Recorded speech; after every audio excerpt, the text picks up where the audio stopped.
So what do you do? Well, actually, my mind many years ago turned to rebuilding the game from the bottom.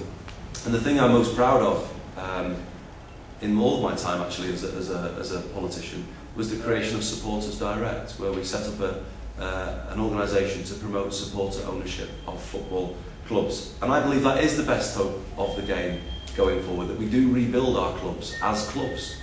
You know, that is how people see them, clubs first and foremost. The idea of a club is people clubbing together to create something that's important to the community. They're not companies.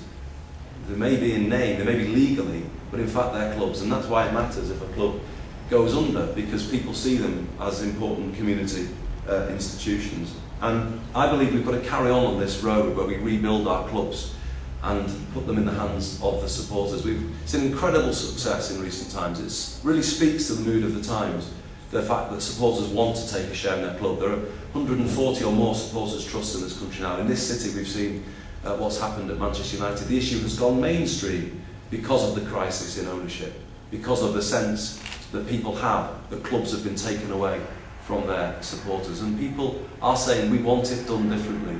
We do not want to see a complete lack of regulation when it comes to the takeover of clubs. But that's what we've seen here, and it's what we saw in Liverpool as well. So we have a fit and proper persons test, but it's very weak as far as I'm concerned. But it's not good enough. What we need is a test on how clubs are going to be taken over, how are they going to be financed, who is going to hold the debt. And that's what should have happened when Manchester United were taken over, and it's what should have happened when Liverpool were taken over, but it didn't happen. And now you do have a crisis of ownership in the game. And I think this is something that the game's authorities eventually will have to face up to. I would predict that within 20 years we will have a supporter-owned club in the top flight of English football. They're not going, the supporters aren't going away, the supporters trust model works, and I believe it will build and build and build over time. You know, look at Germany, who outperformed, I would argue, at the World Cup. They have a rule that says 51% of all clubs in the Bundesliga have to be supporter-owned. Now, I would put it to you all this evening that that rule helps tame the money motive in German football. It stops it running riot through the game, and it ensures that clubs are run with the sporting priority placed above the commercial imperative. And that, I would say, is a good thing. Look at Spain too, with a long tradition of mutual ownership of clubs. So there is and should be a different way of doing things. I believe the quickest way will be to rebuild from the bottom, because I don't hold out any hope that the game will change. But just a final thought. As Culture Secretary, I was very clear that the way to win the World Cup in 2018 was to show that English football could take leadership on these issues.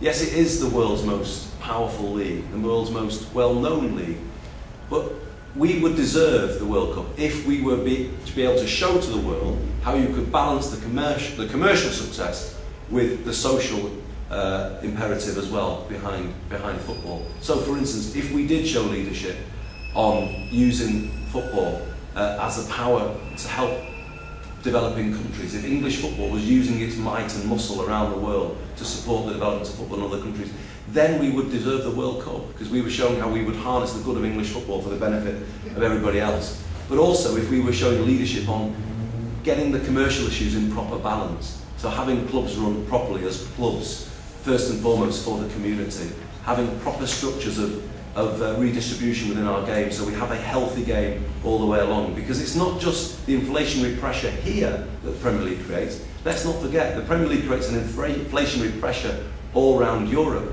and all around world football, because we set the lead that others have to follow. So if we were to win the World Cup for 2018, I believe it would be because England might show leadership on these commercial issues, and that would give us the overriding reason to host the World Cup in 2018. I still say now, it shouldn't be a case of bidding for the 2018 World Cup saying, what can the world do for England? It should be, what can England do for the world? This is where the sport was invented. It should be this country that says, here's how we run the game in the modern era.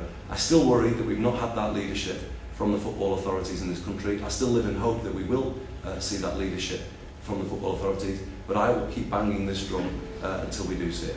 Thanks very much for listening.